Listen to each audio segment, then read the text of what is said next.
I think we have a corrupt system in this country where all the politicians, regardless of their party, take special interest money from a few. I mean, less than 1% of the people give all the money to these politicians. Washington, D.C. is a boom town, and the rest of the country, South Carolina is hurting, and Washington, D.C. is a boom town. Prices are down 9% in Miami, 7% in New Orleans, 8% in Chicago. All around the country, home prices are down, except Washington, D.C.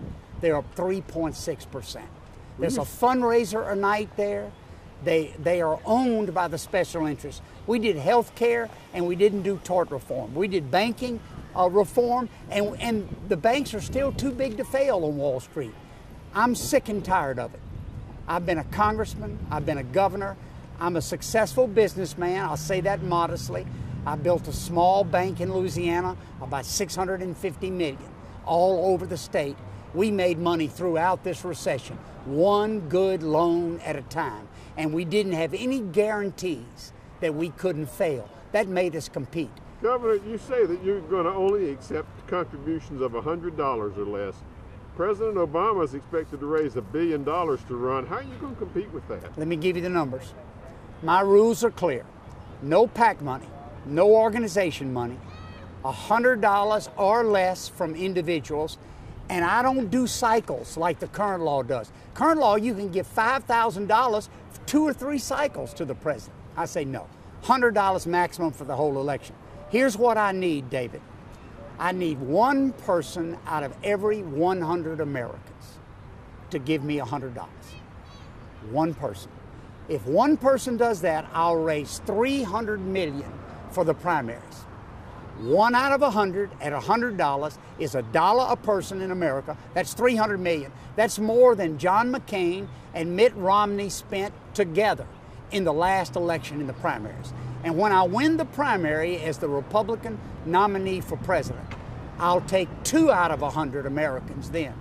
That's $600 million.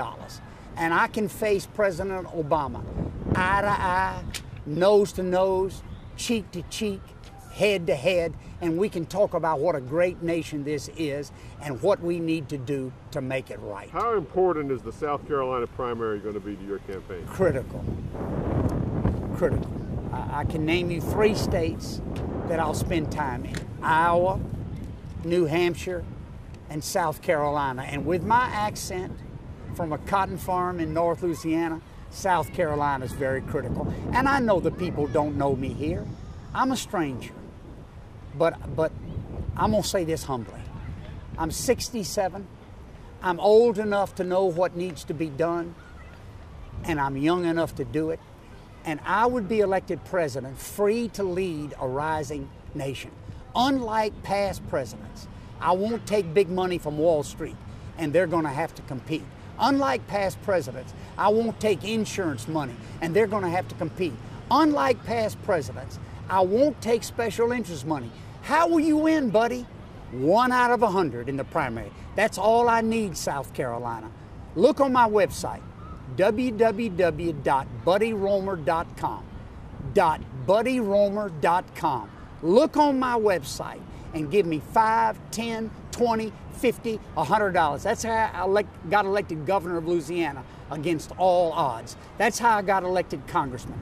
That's how I propose to get elected president. You know why? I want a president to take on the Chinese. I want a president to take on the Middle Eastern oil barons and break the addiction to oil.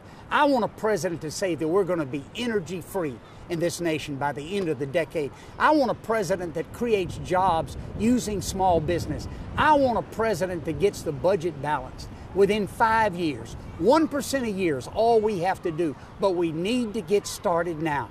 I want a president free to lead. That's what I am, free to lead. I'm not a politician. I'm an American, okay. a Republican American. And I think it's time for an American free to lead to be president.